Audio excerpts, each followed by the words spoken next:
এই গাইজ আসসালামু আলাইকুম, সবাই কেমন আছেন? তো দেখেন, আজকে জিম করছি, এই টি শার্টটা পরেই বাসা এসে তারপরে ফ্রেশ হয়ে নিই, আগে খানা তৈরি করছি, তারপর আগে রাত্রে ডিনার তৈরি করছি, ন্যাচারাল প্রোটিন তৈরি করছি, তারপর হচ্ছে আমি খাবো, 1 ঘন্টা পরে আমি শাওয়ার নেব। ঠিক আছে? ন্যাচারাল প্রোটিন যে আমি যে বলি ন্যাচারাল আমি এক্সারসাইজ করি, কিভাবে করি দেখেন। আমি একজন শেফ, ইন্ডিয়ান শেফ, এটা অনেকেই জানেন।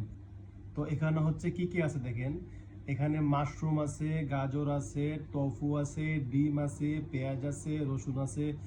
তো এইখানে এই খাবারটাতে রাত্রে আমার ডিনার। ঠিক আছে? এই খাবারটা থেকে আমি 50 গ্রামের উপরে আমি একটা মানুষের ওজন অনুযায়ী প্রোটিন দরকার হয়, তো আমি 50-60 পর্যন্ত এখানে আমি প্রোটিনটা পেয়ে যাচ্ছি।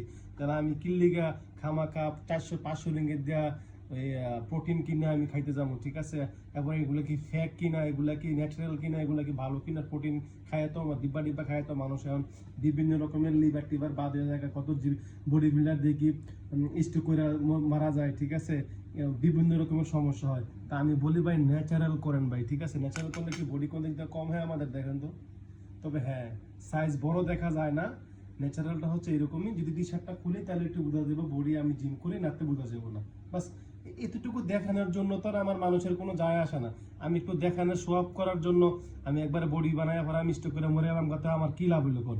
তাই আমি বলি ন্যাচারাল করেন, হেলদি কিচেনের সাথে থাকেন, হেলদি লাইফস্টাইল করুন। ঠিক আছে? আমাকে ফলো দিয়ে রাখেন, ইনশাল্লাহ এরকম নিত্য নতুন ভিডিও আমি নিয়ে আসবো। ঠিক আছে?